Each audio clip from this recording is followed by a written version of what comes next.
Well, welcome to another sunny day in sunny SoCal. It's supposed to be 107 degrees today. It's about noon. It feels like it's about 107 degrees right about now. Boy, is it hot. We're going to take a little tour of the shop. First of all, over here is my air compressor. I built this, I don't know, quite a number of years ago out of just scavenged items, and since then I've replaced the compressor pump itself and the motor. The tank was something I found alongside the road way back when. The pump I got off of Craigslist. It was a brand new 3-cylinder, 2-stage pump, the one that Granger sells. I forget the name brand. I got it for like $60 still in the box. So this works out real well for my needs, and I've got it outside the shop here, so I don't have to listen to it indoors. So let's take a look, step inside, have a look around. So on this end of the shop is primarily I call it the greasy end of the shop. It's where I work on cars and engines and things of that nature. This is where I keep all of my tools stored. I've got a wall up here that has number tools, hacksaws, hammers, or the larger hammers, single jack beaters and so forth, nut drivers, Torx drivers, spud wrenches, which I don't even know why I have these. I got out of construction years ago. I haven't had a need for a spud wrench, but I like to keep them. It reminds me of hurting myself. C-clamps. Got a rollaway here, which I've had forever and ever. I think I bought this rollaway in 1972. Sears Craftsman. Still works, all the door slide just fine. Good investment. I think I paid all of $150 for the whole thing. I've got just ordinary mechanics tools. Over here is I have sockets. I've got hundreds of sockets, literally hundreds. I've cleaned out a lot of these tools in the past couple of weeks. I probably easily had 100 pairs of pliers, so I just emptied the drawer out and took the ones that I felt I would need often and put the rest of them into long-term storage to just sell them or give them away. Over here on the side, I just keep all of my screwdrivers out here. It frees up space inside the box, and they're right there, handy where I need them. So you've got straight-bladed ones on the bottom here, and Phillips, and on the top. I got a steel workbench here I use for all the ugly work. This is my drill bit storage. I have, again, hundreds of drill bits. I've got another box here someplace full of leftovers and extras and letter and number sizes that don't go into this box. This one's set up for fractional sizes. I've got a die grinder. The bottom box has got some multimeters and little electronic test equipment in it. Spray cans of stuff, WD-40, what have you. Nuts, bolts, washers, small parts, small items, mostly just hardware are in these plastic boxes. And the smaller plastic boxes, I've got additional small hardware items and small parts. And this is just your typical garage storage of just miscellaneous stuff. Here's a machinist chest with mics and calipers and precision measuring instruments and things like that in it. Over here's some books and manuals and more odds and ends and parts. A bench vise. A large rotary Van Norman rotary table, which I found this. We'll get into this later, but I found this dumpster diving at work. One of the most marvelous dumpsters in the world. I drug some stuff out of there. And in these drawers I've got cutters, more cutters and attachments and so forth for my lathe. Here's a drawer full of reamers and cutters and things for the lathe and the milling machine. Speaking of which, let's get over here is the machine in question. I can't back up enough here. I'm up against the workbench to get a good picture, but this is the machine. This is approximately a 1925 Dalton combination machine. I got this from a friend of mine's estate. I tried to get him to sell it to me forever.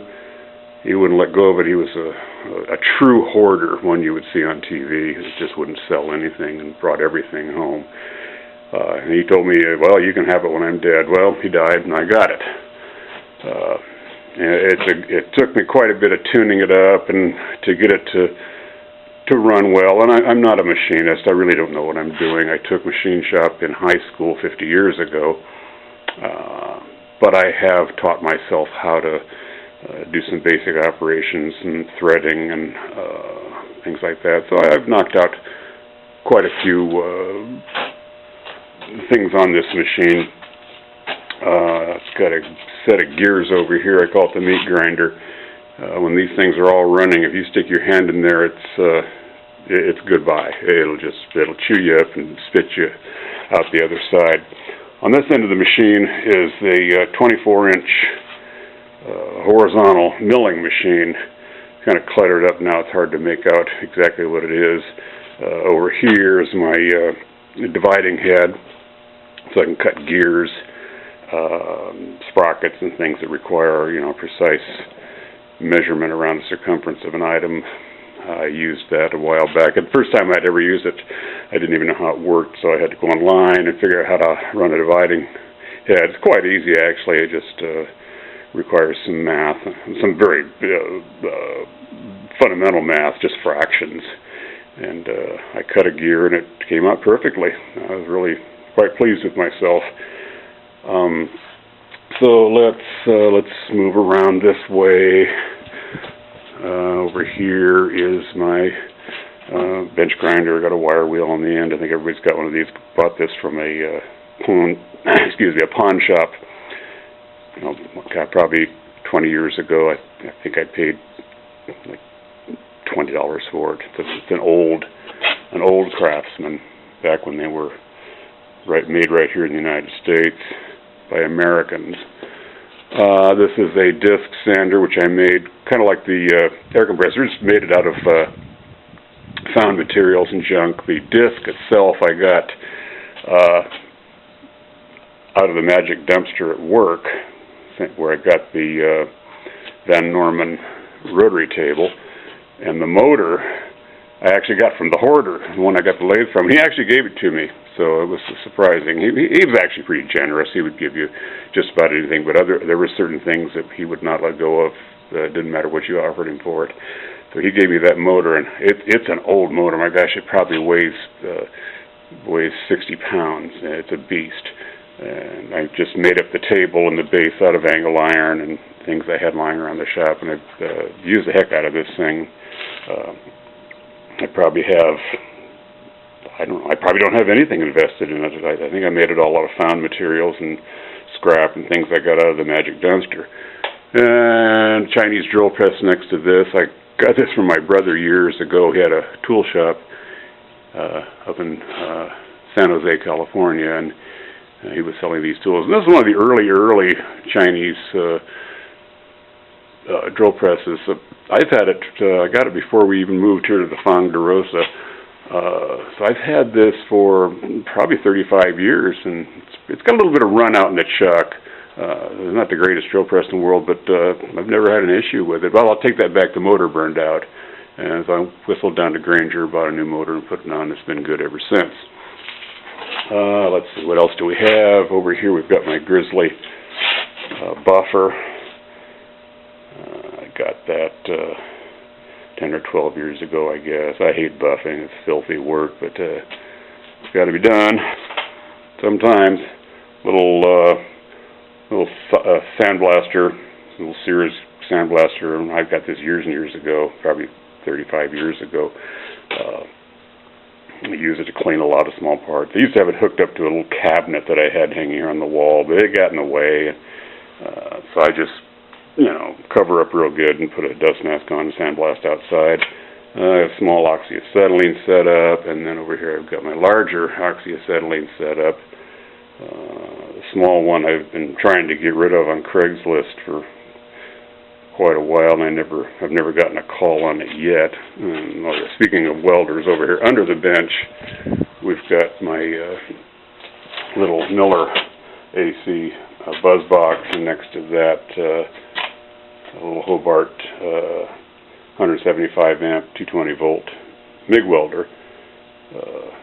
Both of these I use very, very frequently.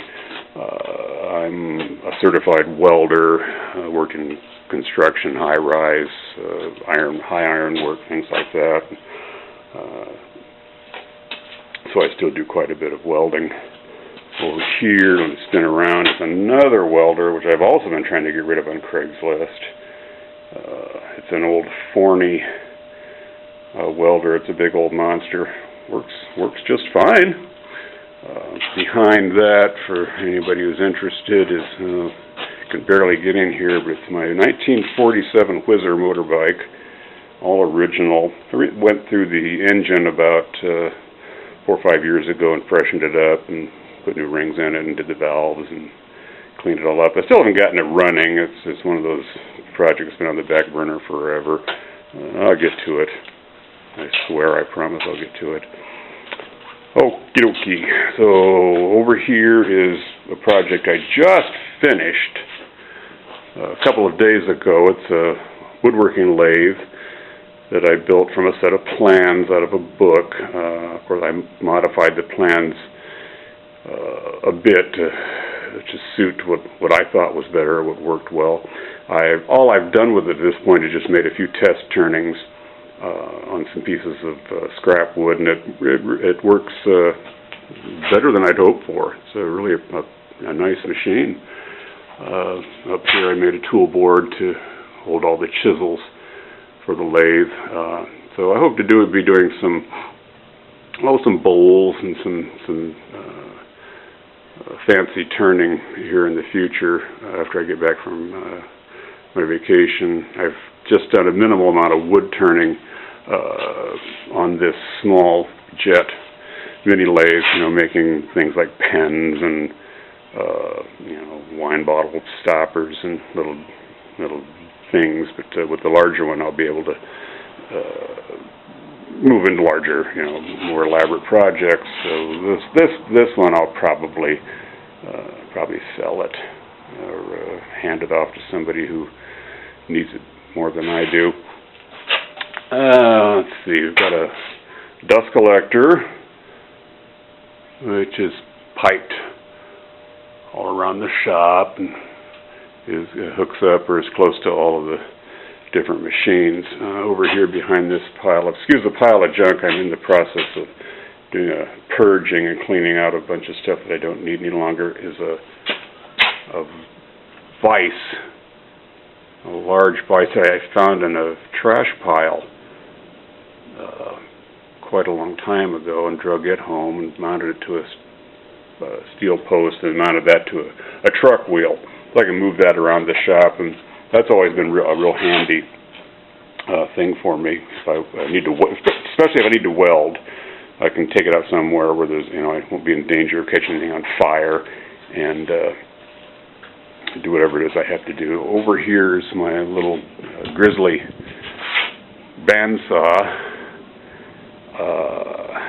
It's a 14-inch bandsaw, and it's a real decent tool. I use this for most of my bandsaw projects. Over here is, I guess, the centerpiece of the shop, the jewel of the shop. This is my Roebland combination machine. It's made in Belgium. I've had this for I would probably 8 years, 9 years, and it's really been a pleasure. It has 3 3-horsepower motors. One runs the table saw, and it has a large sliding table on it. I can cross-cut a sheet of a 4x8 sheet of plywood by myself accurately, and then one of the motors runs the planer and the jointer, and these wings flip up, and there's a hood inside that flips over, and then underneath here where you can see the dust outlet, that flips around and it becomes a thickness planer. So it's a 12-inch jointer, a 12-inch thickness planer, real heavy duty. The third motor runs the shaper. And this is the spindle for the shaper, and it raises up and down. And over here on this wall are all of the attachments for the machine, blades, the fence for the shaper, the fence for the jointer. This right here is the mortiser. I forgot to mention, we'll go back over here. The mortiser attachment attaches to this side of the machine, and the bits go in here, and this allows me to cut mortises in the ends and the edges of wood. This is a great machine. It was expensive, but at the time when I bought it, I was making way more money than I deserved. So I just went ahead and bought this thing. About a year later, I went to the woodworking show and was at the Laguna Tools booth where I had originally bought this machine, and ended up buying this 18-inch Laguna bandsaw. This is a great machine, and I use this. I do a lot of general bandsawing on it, but I use it mostly for resawing. This is a real nice machine, and that's all I can say about it. It's heavy. It's stiff. It doesn't vibrate. It's just a pleasure to use this machine. Next to it is my Hawk scroll saw. I can't say I've never used it. I've used it very, very little. The scroll sawing is something that I thought I'd give it a try, and just haven't gotten to it yet. I'm not sure I have the patience for it, but we'll see. So there's another very expensive tool just kind of sitting there languishing. This is an old Craftsman combination disc and belt sander. I had one just like it that I got from the hoarder, and it was broken. And so he told me I could have it. I figured what was wrong with it. And so I stuck it off in the corner. And I ended up going with a friend of ours to her cousin's house, who, oddly enough, was also a hoarder, a terrible hoarder. And he just lived in a house. It was just filthy and full of junk and cats, and it was awful and stunk.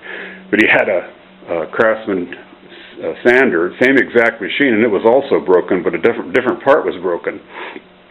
And so I brought that home, combined it. The pieces from the two machines, ended up with this sander, belt sander, disc sander. Didn't cost me a dime. Woohoo! About 3 or 4 weeks ago, a friend of mine called me, asked me if I needed a roll-away toolbox. No, I said. No, I said, sure, of course. I was glad to take it off your hands. So he gave this to me, and it's an old snap-on. I guess it's a machinist's chest. The drawers are thin. Excuse me.